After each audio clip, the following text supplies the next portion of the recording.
All right, so I did my presentation on the reading and animator character animation crash course on overlapping action. So not everything in or on a character concludes or arrives at its final position for a movement at the same time, like hair or limbs or on the the head.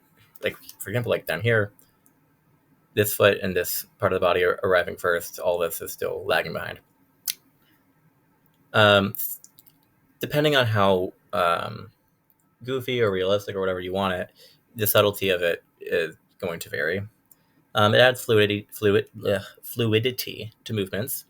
Have it's basically you have some parts dragged behind the character, and usually you also want rounder arcs of motion. For example, we see a little bit of like a little up, down, and through, like a back up again, a bit of a curve of that, instead of just going straight to the side. Um, Animate different timings of body parts in the same motion. So like well, I mean, just here again, like the different timings between this foot and this foot. Don't have everything arrive at once, because otherwise it looks really flat and boring. Um, Avoid twinning of arms and legs, especially arms, because that's the one where you kind of, are more at risk of it. Having them arrive in sync or doing like similar motions.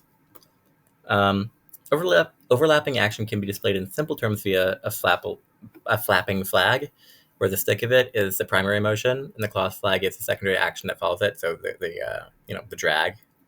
Hair should lag naturally behind movement of the head, shouldn't stretch too much. Um, and then settle when you settle, it should have some bounce to it. Clothing and drapery can have a little bit more stretch. Um, you want to determine the desired thickness and weight of the material first so that it looks like the way you want it to. Um, the overlap will be broader with thinner material.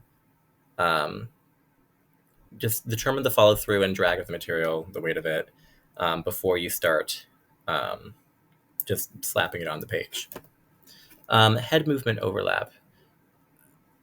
So you can alter your head breakdowns.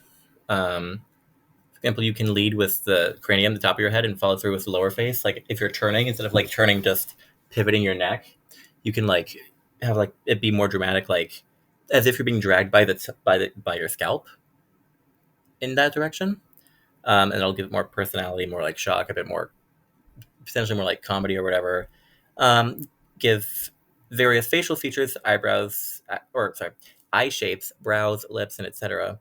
Some give, but avoid making them too rubbery because otherwise it looks horrifying.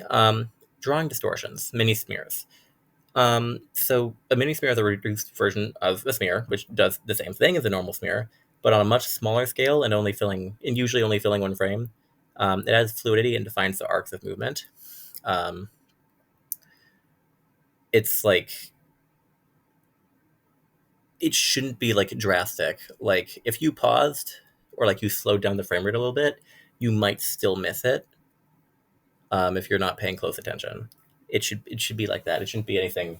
It should not be the never under any circumstances pause a Disney movie sort of situation. Uh, yeah, and that's it.